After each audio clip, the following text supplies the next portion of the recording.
오늘 말씀은 사무엘상 17장 1절에서 11절까지의 말씀입니다. 블레셋 사람들이 그 군대를 모으고 싸우고자 하여 유다에 속한 소고에 모여 소고와 아세가 사이에 에베스다밈에 진침해 사울과 이스라엘 사람들이 모여서 엘라 골짜기에 진치고 블레셋 사람을 대하여 항오를 벌였으니 블레셋 사람은 이편 산에 섰고 이스라엘은 저편 산에 섰고 사이에는 골짜기가 있었더라. 블레셋 사람의 진에서 싸움을 도두는 자가 왔는데 그 이름은 골리앗이요 가드 사람이라. 그 신장은 6규빗 한 뼘이요 머리에는 노투구를 썼고 몸에는 어린 갑을 입었으니 그 갑옷에 중수가 놋 5,000세겔이며 그 다리에는 놋 견갑을 쳤고 어깨 사이에는 놋 단창을 메었으니 그 창자로는 배틀 채 같고 창날은 철 600세겔이며 방패든 자는 앞서 행하였더라. 그가 서서 이스라엘 군대를 향하여 외쳐 가로되 너희가 어찌하여 나와서 항오를 벌였느냐? 나는 블레셋 사람이 아니면 너희는 사울의 신복이 아니냐? 너희는 한 사람을 택하여 내게로 내려보내라. 그가 능히 싸워서 나를 죽이면 우리가 너희의 종이 되겠고 만일 내가 이겨 그를 죽이면 너희가 우리의 종이 되어 우리를 섬길 것이니라. 그 블레셋 사람이 또 가로되 내가 오늘날 이스라엘의 군대를 모욕하였으니 사람을 보내어 나로 더불어 싸우게 하라 한지라.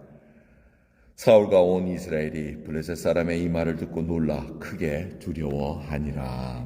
아멘. 블레셋 사람들이 이제 이스라엘 백성을 또 치러 옵니다. 사울 왕이 이제 대적을 해야 되는데 서로 산을 이렇게 차지하고는 사이에 골짜기를 놔두고 이제 싸우려고 합니다. 이 굉장히 좀 위험한 전쟁입니다. 왜냐하면 저쪽에서 골짜기를 통해서 내려오면 화살이나 뭐 이런 걸 쳐부으면 전부 다 죽게 돼 있습니다. 그러니까 사상자가 많을 거라는 얘기죠. 그러니까 골리앗이 이 큰 거인 같은 사람이 나타나가지고 야 1대1로 붙자. 내가 지면은 우리가 다 신하가 될 거고 반대로 너희가 지면은 우리 종이 되거라 하고 이렇게 결투 신청서를 냅니다. 자, 근데 이 골리앗이 누굽니까? 키가 거인입니다. 거의 9feet 정도 되는 그러한 거인입니다. 23m가 좀 안 되는 그런 장수고 갑옷 무게만 해도 5,000세겔이라 그러니까 뭐 거의 60kg 정도 됩니다. 그러니까 굉장히 무거운 그걸 입을 정도의 힘이 세다는 얘기죠. 그리고 뭐 칼 한 자로 뭐 창날 이런 게 뭐 7kg, 10kg 정도 하니까 뭐 힘이 장사라는 겁니다. 그 외모를 보고 다들 두려워했다는 겁니다. 누구도 나서서 하나님 군대를 모욕하는 거에 대해서 아무도 얘기를 못하고 11절을 보면 이 말을 듣고 놀라 크게 두려워하니라.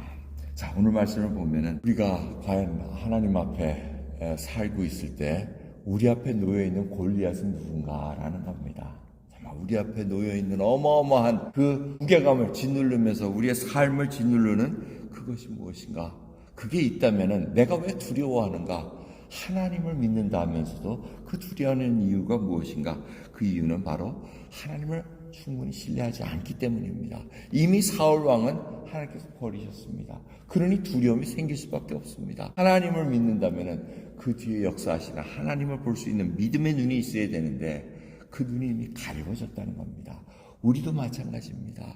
우리가 하나님을 가까이 하지 않고 하나님을 전적으로 신뢰하지 않고 그분만을 의지한다는 그 믿음의 고백이 있지 않으면은 정말 저희는 두려워올 수밖에 없습니다. 오늘도 하루를 시작하는데 앞에 놓여있는 골리앗과 같은 그 큰 무게감이 있는 그런 환경과 인간관계가 우리를 짓누른다면 과연 우리가 어떻게 해결할 수가 있겠습니까? 어쩌면 이 사무엘상 17장은 다윗을 무대의 한 중간대로 세우기 위해서 지금 다 배경을 설정하고 있는 하나님의 섭리입니다.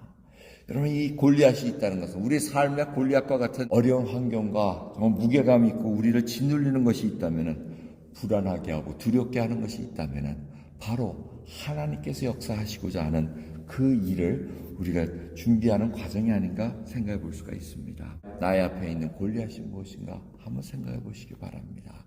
그리고 로마서에 있는 말씀처럼 하나님께서 우리를 부르시고 우리를 영화롭게 의롭다 하시고 또 영화롭게 하셨느니라 하시면서 하나님이 우리를 위하시면 누가 우리를 대적하려 하고 말씀합니다.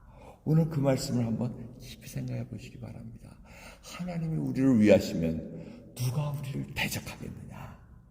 믿음의 길로 한번 당당히 일어서시기 바랍니다. 그래야 진정으로 하나님의 역사하심, 이 일을 위해서는 우리가 하나님의 향한 믿음의 눈이 열려져야 됩니다. 우리를 부르셨고 우리를 의롭다 하셨고 우리를 영원롭게 하셨다는 이미 다 이루어주셨다고 얘기합니다. 문제는 우리가 아직도 하나님을 신뢰하지 못하기에 점점 두려움 속에 숨어 들어간다는 겁니다. 이제는 어둠에 거하지 말고 빛에 거하는 자녀로 살아갈 수 있는 귀한 믿음의 여정을 당하시기를 간절히 소원합니다. 기도하겠습니다. 하나님 감사합니다. 오늘도 귀한 말씀 속에서 우리 앞에 놓여있는 골리앗이 누구입니까? 무엇입니까? 그 하나하나가 하나님을 신뢰하지 못했기에 우리가 무서워하고 떨며 두려워하는 것 아닙니까? 우리 속에 있는 그 두려움이 하나님이 주신 마음이 아니라는 것을 알기에 오늘도 믿음으로 승리하기를 소원합니다. 주님만을 신뢰하고 주님이 모든 것을 주관하시고 주권자이심을 고백드리오니 오늘 이 고백을 통해서 오늘도 하나님을 경험할 수 있는 저희들로 인도해 주옵소서. 감사드리며 예수 그리스도의 이름으로 기도드리옵나이다. 아멘.